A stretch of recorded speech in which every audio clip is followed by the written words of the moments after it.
నేల నుంచి దాదాపు 100 అడుగుల ఎత్తులో ఒక దట్టమైన చెట్టు కొమ్మ మీద ఒక వ్యక్తి కూర్చునున్నాడు.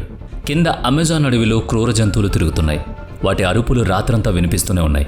కానీ ఆ వ్యక్తి గత 6 ఏళ్లుగా అదే చెట్టు మీద నివసిస్తున్నాడు. అతను 6 ఏళ్లుగా అసలు నేలను తాకనేలేదు. అతనికి ఇల్లు లేదు, పడుకోవడానికి పడక లేదు, మాట్లాడడానికి మనిషి లేడు. అసలు అంత ప్రమాదకరమైన అమెజాన్ అడవి మధ్యలో ఒక మనిషి అన్ని సంవత్సరాలు కేవలం ఒక చెట్టు మీద ఎలా బ్రతికాడు?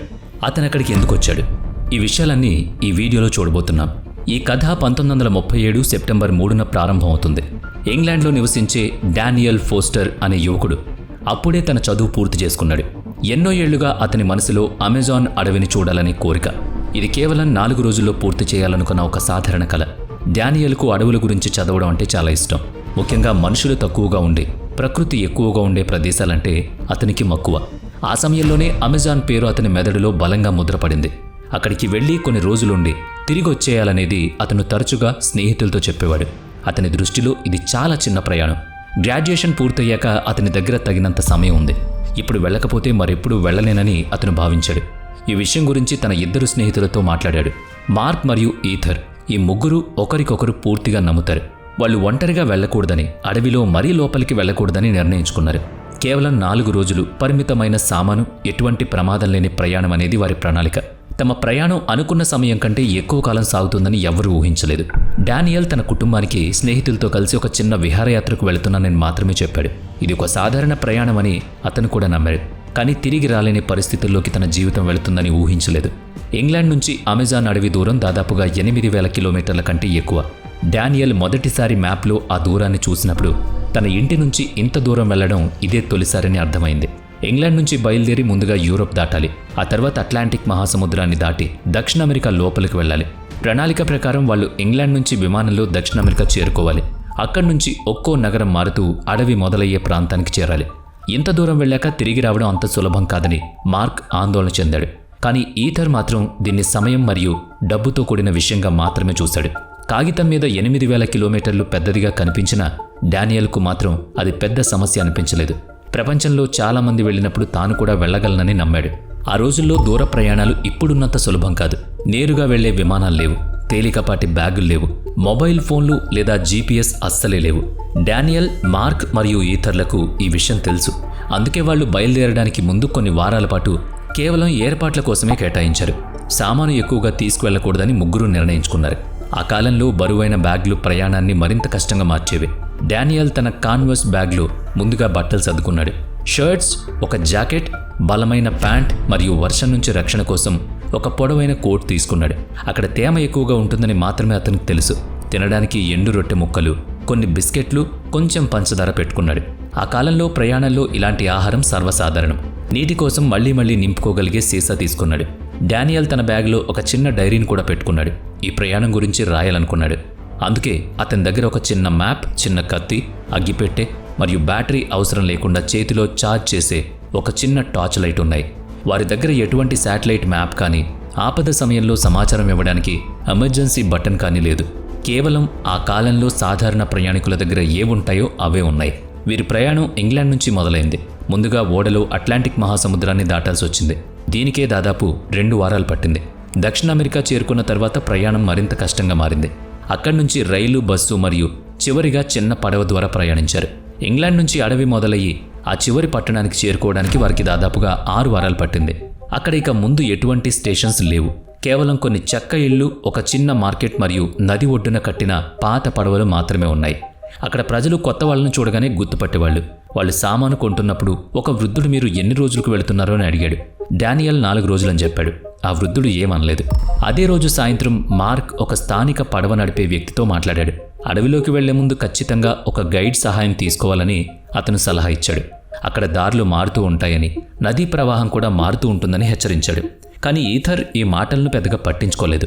మనం మరీ లోపలికి వెళ్ళం కదా, కేవలం ఒడ్డున నుండి చూసొస్తాం కదా అని నవ్వుతూ చెప్పాడు. మరుసటి రోజు సూర్యోదయం ముందే వాళ్ళు తమ సామాన్ సర్దుకున్నారు. నది ద్వారా వాళ్ళు నడవాల్సిన ప్రదేశానికి వెళ్లారు. పడవ ఒడ్డుకు చేరగానే డానియల్ మొదటిసారి అమెజాన్ అడవి చాలా దగ్గరగా చూశాడు. చెట్లెంత దట్టంగా ఉన్నాయంటే వాటి మధ్య దూరం కూడా అర్థం కావడం లేదు. అప్పుడు వాళ్ళకి భయం లేదు, కేవలం ఆసక్తి మాత్రమే. నదికి ఎక్కువగా దూరం వెళ్ళకూడదని, ప్రతి అడుగు జాగ్రత్తగా వెయ్యాలని, సాయంత్రం కాగానే వెనక్కి వచ్చేయాలని నిర్ణయం. చెట్ల కారణంగా సూర్యుడు సరిగా కనిపించటం లేదు. నేల అంతా ఒకేలా ఉంది. నడుస్తూ ఉంటే అడవి ఇంకా దట్టంగా మారినట్లుంది. ఉదయం ఉన్నట్లుగా ఇప్పుడు దాని స్పష్టత లేదు. ఒకచోట నేల తడిగా ఉండడంతో మార్క్ కాలు జారింది, కానీ దెబ్బ తగలేదు. అప్పుడే వాళ్ళకి నది శబ్దం వినిపించడం లేదని అర్థమైంది. వెనక్కి వెళ్లి దారి సరిచేసుకుందామని 10 నిమిషాలు నడిచారు, కానీ ఏదీ తెలిసిన ప్రదేశంలో అనిపించట్లేదు. చెట్లు పొదలు అన్ని వైపులా ఒకేలా ఉన్నాయి. మనం కొంచెం లోపలికి వచ్చామేమో కానీ భయపడాల్సిన పనిలేదని ఈథర్ అన్నాడు. డానియల్ కూడా ఇది చిన్న గందరగోళం మాత్రమే అనుకున్నాడు. అతని మనసులో ఇంకా 4 రోజుల ప్లాన్ మాత్రమే ఉంది. సాయంత్రం అవ్వగానే అడవిలో వెలుతురు వేగంగా తగ్గిపోతోంది. సూర్యుడు అస్తమించక ముందే చీకటి పడింది. అప్పుడే తాము వెళుతున్న దారి వెనక్కి వెళ్లే దారి కాదని అర్థమైంది. మార్క్ మ్యాప్ తీశాడు, కానీ అది కేవలం కాగితం మాత్రమే. అందులో చెట్ల ఎత్తు కానీ, నేల పరిస్థితి కానీ, మలుపుల గురించి కానీ ఎటువంటి సమాచారం లేదు. రాత్రి అక్కడే ఉండి ఉదయం వెలుతురులో దారి వెతుకుదామని నిర్ణయించుకున్నారు. కానీ నేల చాలా తడిగా ఉంది. అక్కడ కూర్చోవడం కష్టం. చుట్టూ ఉన్న పొదల్లో కదలికలు. డానియల్ పైకి చూస్తే చెట్టు కొమ్మ ఎత్తుగా బలంగా కనిపించింది. కింద ఉండడం సురక్షితం కాదని అర్థం చేసుకుని భయంతో కాకుండా తెలివితో చెట్టెక్కాలని ఆ క్షణంలో నిర్ణయించుకున్నారు. ఆ రాత్రికి సురక్షితంగా ఉండడం కోసం వాళ్ళు మొదటిసారి చెట్టు ఎక్కాలని నిర్ణయించుకున్నారు. ముందుగా డానియల్ ఎక్కాడు. ఆ తర్వాత మార్క్ మరియు ఈథర్ ఎక్కారు. పైకి చేరగానే అందరూ ఊపిరి పీల్చుకున్నారు. కానీ మరుసటి రోజు ఉదయం అడవి వాళ్ళు ఊహించినట్లు లేదు. రాత్రి వాళ్ళు నడిచి వచ్చిన దారి ఇప్పుడు కొత్తగా కనిపిస్తోంది. నది కానీ ఏదైనా ఖాళీ ప్రదేశం కానీ కనిపిస్తుందేమోనని 3 దిక్కులా విడివిడిగా వెతికారు. ఇదే వారు చేసిన అతిపెద్ద తప్పు.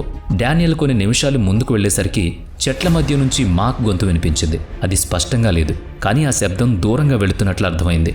డానియల్ వెనక్కి తిరిగి ఆ శబ్దం వైపు వెళ్లాలని ప్రయత్నించాడు. కానీ నేల తడిగా ఉండడం, పొదలు దట్టంగా ఉండడంతో దిశ కనిపెట్టలేకపోయాడు. కొద్దిసేపటికి శబ్దాలు ఆగిపోయాయి. ఈథర్ నుంచి కూడా ఎటువంటి అలికిడి లేదు. డానియల్ అక్కడే నిలబడిపోయి 2 పేర్లను గట్టిగా పిలుస్తున్నాడు. కానీ అడవిలో అతని అరుపులు ఎవరికీ వినిపించటం లేదు. కాసేపటికి తాము ముగ్గురం విడిపోయామని అర్థం చేసుకున్నారు. ఎటు చూసినా దారి కనిపించటం లేదు. ఏ శబ్దం లేదు. నడవడానికి ప్రయత్నించే కొద్దీ దారి మారుతూ వస్తోంది. భయం స్పష్టంగా వేయడం మొదలైనప్పుడే.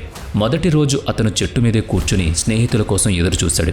మార్క్ లేదా ఈథర్ కనిపిస్తారని, పిలుస్తారని ఆశపడ్డాడు. కానీ చీకటి పడినా ఎక్కడా జాడలేదు. రెండవ రోజు ఈ ఎదురుచూపులు ఎక్కువ కాలం ఉండకపోవచ్చని డానియల్కు అర్థం చేసుకున్నాడు. కూర్చునే ప్రదేశాన్ని బాగు చేసుకోవడం మొదలుపెట్టాడు. కొన్ని ఎండిన కొమ్మలు, ఆకులు సేకరించి కూర్చోవడానికి వీలుగా మార్చుకున్నాడు. ఇది ఇల్లు కట్టుకోవడం కోసం కాదు, కేవలం కింద పడకుండా ఉండడానికి చేసిన ప్రయత్నం మాత్రమే. రోజులు గడిచే కొద్దీ డానియల్ కిందకి దిగడం మానేశాడు. కిందకు వెళితే మళ్ళీ దారి తప్పుతానేమోననే భయం. పైనుంచి చూస్తే అతనికి అన్నీ కనిపిస్తాయి, కానీ కింద నుంచి చూస్తే అతను ఎవరికీ కనిపించడు. మెల్లగా ఆ చెట్టే అతని నివాసం అయిపోయింది. ఒక కొమ్మ మీద కూర్చోవడం, మరో కొమ్మకు సామాను తగిలించుకోవడం, వర్షం నుంచి రక్షణ కోసం ఆకుల కప్పు ఏర్పాటు చేసుకోవడం. ఇది కొన్ని రోజుల మాటే అని, స్నేహితులు వెతుక్కుంటూ వస్తారని, స్థానికులు ఎవరైనా చూస్తారని ఆశ. కానీ రోజులు వారాలుగా మారాయి. డానియల్ లెక్కించడం మానేశాడు. తను నిర్మించుకున్నది తాత్కాలిక బస కాదని, అదే తన ఇల్లుని అర్థం చేసుకున్నాడు. అప్పుడే డానియల్ జీవితం నేల నుంచి చెట్టుకు మారింది. అతని దగ్గర ఉన్న ఎండు ఆహారం త్వరగానే అయిపోయింది. రొట్టెలు గట్టిగా మారిపోయాయి. నీరు దొరకడం పెద్ద సమస్యగా మారింది. వర్షం పడినప్పుడు ఆకుల మీద నుంచి జారిపడే వాటిని కలెక్ట్ చేసుకున్నాడు. కొన్నిసార్లు ఆకుల నుంచి కారే నీటిని నేరుగా వాడుకునేవాడు.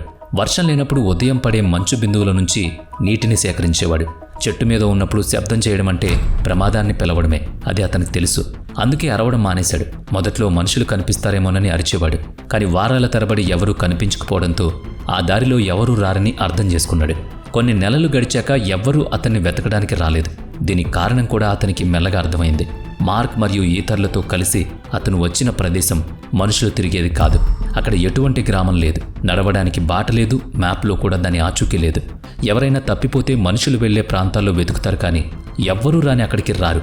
పైగా చెట్టు ఎత్తు మరియు దట్టమైన ఆకుల వల్ల డానియల్ కింద నుంచి ఎవరికీ కనిపించడు.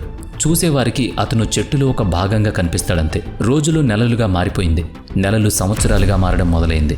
చివరిసారిగా తాను ఎప్పుడు నేల మీద నిలబడ్డాడో అతనికి గుర్తులేదు. అతని జుట్టు భుజాలపైకి పెరిగింది. గడ్డం మాసిపోయింది. శరీరం మునుపటిలా లేదు. బరువు చాలా తగ్గిపోయి చేతులు కాళ్ళు సన్నగా మారాయి. చిన్న కదలికకు కూడా అలసట. డానియల్ ఇక అక్కడి నుంచి తప్పించుకోవాలనే ఆలోచనను కూడా విరమించేసుకున్నాడు. అతను ఆ చెట్టునే తన ప్రపంచంగా మార్చుకున్నాడు. ఇంగ్లాండ్లో ఉన్న తన కుటుంబానికి ఎన్నో నెలలుగా ఎటువంటి సమాచారం లేదు. మొదట అతను ప్రయాణంలో ఉండి ఉంటాడని భావించారు. కానీ సమయం గడిచే కొద్దీ ఆందోళన భయంగా మారింది. డానియల్ ఎక్కడున్నాడో ఎవరికీ తెలియదు. ఎటువంటి ఉత్తరం కానీ సందేశం కానీ లేదు. కుటుంబ సభ్యులు మార్క్ మరియు ఈథర్ల కుటుంబాలను అడిగినా ప్రయోజనం లేదు. ముగ్గురు ఏదో సుదీర్ఘ యాత్రలో ఉన్నారని అందరూ అనుకున్నారు. డానియల్ ప్రపంచంలోనే అత్యంత దట్టమైన అడవిలో చిక్కుకున్నాడని ఎవరికీ తెలీదు. చివరకు కుటుంబం అతని కోసం వెతకాలని నిర్ణయించుకుంది. కానీ అసలు వెతకడం ఎక్కడి నుంచి మొదలు పెట్టాలో ఎవరికీ తెలియదు. వెతుకులాట కొనసాగింది, కానీ సరైన దిశ లేదు. ఇక తన కోసం ఎవరూ రారని అర్థమైంది. అతను ఎండిన పుల్లలు, పెద్ద ఆకులు సేకరించడం మొదలుపెట్టాడు. మొదట నీడ కోసం, ఆ తర్వాత గాలిని తట్టుకోవడానికి వాటిని ఒక చోట చేర్చాడు. మెల్లగా చెట్టు యొక్క 2 బలమైన కొమ్మల మధ్య ఒక చిన్న గూడు కట్టుకున్నాడు. అది పక్కా ఇల్లు కాదు, కానీ కూర్చోవడానికి, పడుకోవడానికి, వర్షం నుంచి రక్షణ కోసం సరిపోతుంది. డానియల్ ఇప్పుడు ఎక్కువ సమయం ఆ గుడిసెలోనే గడిపేవాడు. నీరు లేదా ఆహారం కావాలంటే మాత్రం బయటకు వచ్చేవాడు. ఆ గుడిసె అతనికి అలవాటుగా మారిపోయింది. అక్కడే నిద్రపోయేవాడు, అక్కడే పగలు గడిపేవాడు. ఏ సంవత్సరం నడుస్తుందో కూడా అతనికి తెలియదు. కానీ అతను నేల మీద కాలు పెట్టకుండా, మనిషిని కలవకుండా అక్కడ ఉండి 5 ఏళ్లు గడిచిపోయాయి. ఈ సమయంలో ఇంగ్లాండ్లో అతని కుటుంబం నరకం అనుభవించింది. మొదట్లో వెతుకులాట జరిగినా ఎటువంటి ఆధారం లభించకపోవడంతో మెల్లగా ఆగిపోయింది. సమయం గడిచే కొద్దీ ఆశలు సన్నగిల్లాయి. చివరకు డానియల్ ఇక లేడని అందరూ నమ్మారు. ఇంట్లో అతని వస్తువులన్నీ ఉన్నా అతని గురించి మాట్లాడుకోవడం తగ్గిపోయింది. పండుగలొచ్చాయి, సంవత్సరాలు మారాయి, కానీ డానియల్ మాత్రం లేడు. డానియల్ ఆ చెట్టు మీద 6 ఏళ్లు పూర్తి చేసుకున్నప్పుడు అతను దాదాపు అన్ని ఆశలు వదిలేసుకున్నాడు. అతని ప్రపంచం కేవలం ఆ గుడిసె, ఆకాశం మాత్రమే. ఒకరోజు మధ్యాహ్నం అతనికి పైనుంచి ఒక వింత శబ్దం వినిపించింది. తల పైకెత్తి చూస్తే ఒక హెలికాప్టర్ అడవి మీద ఎగురుతూ కనిపించింది. అది అమెజాన్ అడవిలో పరిశోధన కోసం సర్వే చేస్తోంది. మొదట డానియల్ నమ్మలేకపోయాడు, కానీ ఇదే తన చివరి అవకాశమని అర్థం చేసుకున్నాడు. తన శక్తి అంతా కూడదీసుకుని కొమ్మల ఆకులు ఊపుతూ, ఆకులు పైకి విసురుతూ, గుడిసె బయటకొచ్చి చేతులు ఊపుతూ సంకేతాలివ్వడం మొదలుపెట్టాడు. హెలికాప్టర్ ముందుకు వెళ్ళిపోయింది, కానీ చెట్ల మధ్య ప్రకృతికి విరుద్ధంగా ఉన్న ఆ గుడిసెను పైలట్ గమనించాడు. హెలికాప్టర్ వెనక్కొచ్చి చక్కర్లు కొట్టింది. అప్పుడు పైలట్ ఆ మనిషిని చూశాడు. రక్షణ దళం డానియల్ను కిందకు దించింది. కానీ ప్రజలు అతని పరిస్థితిని చూసి గుర్తుపట్టలేకపోయారు. జుట్టు చాలా పొడవుగా పెరిగింది, గడ్డం అస్తవ్యస్తంగా ఉంది, శరీరం పూర్తిగా బక్కచిక్కింది, సరిగ్గా నడవలేని స్థితి. 6 ఏళ్ల తర్వాత మొదటిసారి నేల మీద కాలు మోపాడు. ఆసుపత్రిలో చికిత్స తర్వాత అతని వివరాలు తెలిసాయి. కుటుంబానికి సమాచారం అందించారు. ఇంటికి తీసుకువెళ్ళినప్పుడు తల్లిదండ్రులు గుమ్మం దగ్గరే ఉన్నారు. కానీ క్షణకాలం పాటు తమ కొడుకుని గుర్తించలేకపోయారు. ముఖం మారిపోయింది, కళ్ళల్లో వయసు కంటే ఎక్కువ అలసట. 6 ఏళ్ల క్రిందట చనిపోయాడని అనుకున్న తన కొడుకు ఇంటికొచ్చేసరికి ఆ కుటుంబం ఆనందానికి హద్దులే లేవు. కానీ విచారకరం ఏంటంటే తన స్నేహితుల ఆచూకీ మాత్రం ఇంకా శూన్యమే. వీడియో నచ్చితే లైక్ చేయండి, షేర్ చేయండి. ఇప్పటి వరకు మన ఛానల్ని సబ్స్క్రైబ్ చేయనట్లయితే ఇప్పుడే సబ్స్క్రైబ్ చేసుకుని పక్కనే ఉన్న బెల్ ఐకాన్పై క్లిక్ చేయండి. నెక్స్ట్ వీడియోలో మళ్ళీ కలుద్దాం. Thanks for watching.